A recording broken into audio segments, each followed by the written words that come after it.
मेरे पति के देहांत के बाद मैं अपने इकलौते बेटे के यहाँ रहती थी।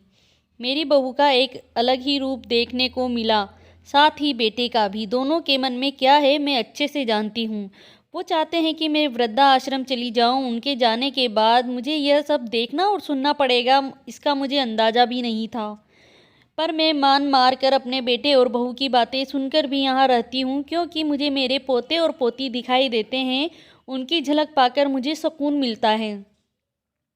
घर के बाहर एक टीन की झोपड़ी में रहती हूँ। मेरी बहू को कोई दिक्कत नहीं हो, इसलिए मैं घर के बाहर रहती हूँ। बेटे ने थोड़ी मेहरबानी की है तो ऊपर टीन की चादर लगा दी है। समय समय पर थोड़ा राशन दे देता है तो मैं अपना बनाकर खा लेती हूँ। मैंने अपने बेटे को कह दिया है कि मेरी वजह से उन दोनों को कोई प्रॉब्लम नहीं होगी, बस मुझे यहीं रहने दे, इसी घर में मुझे मर जाने दे। मैं बस यही चाहती हूँ। मैं अपने आप को खुशकिस्मत समझती हूँ कि मेरे बेटे और बहू कम से कम मेरे लिए इतना तो कर रहे हैं। मेरा बेटा सुबह 9 बजे नौकरी जाता है और बच्चे भी उसी समय जाते हैं। फिर शाम को 6 बजे बेटा वापस आता है, बच्चे 3 बजे आते हैं।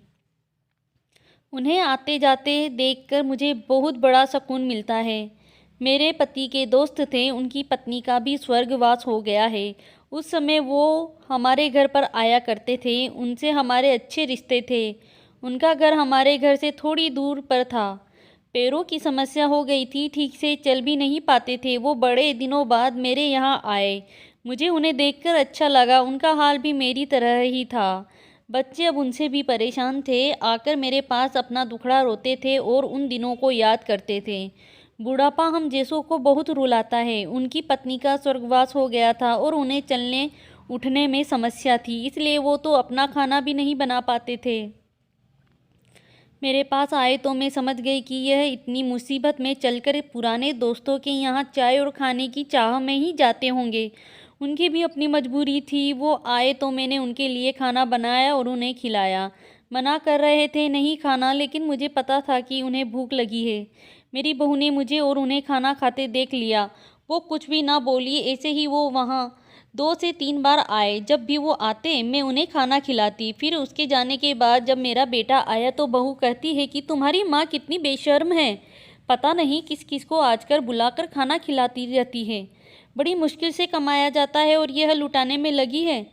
इनका राशन बंद करो, कुछ दिन भूखी रहेगी तो अक्ल ठिकाने आएगी। मैंने कहा कि मैं अपने हिस्से का उन्हें खिलाती हूँ, तुम्हारे पिता के पुराने मित्र हैं।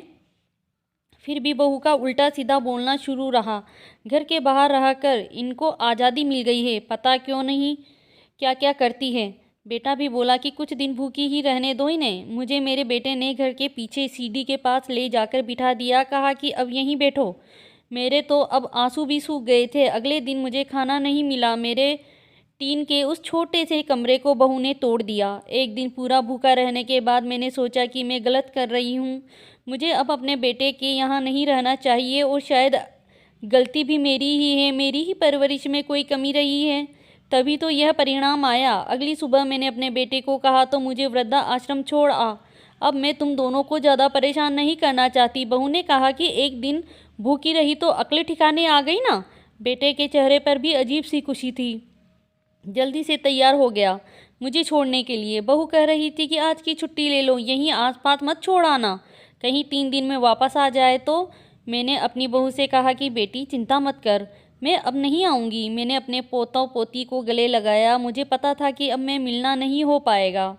बेटे को भी चाहती थी कि एक बार जी भर के गले लगा लूँ, लेकिन वो बोला चलो जल्दी करो। मैंने बहू को कहा कि बेटी अपना ध्यान रखना।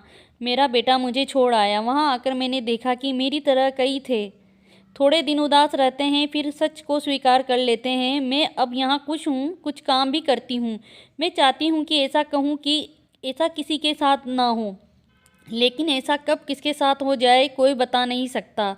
लेकिन माँ बाप को ऐसे समय के लिए भी तैयार रहना चाहिए। बस बच्चों को पाल कर बड़ा कर दो, उनसे कुछ उम्मीद मत रखो।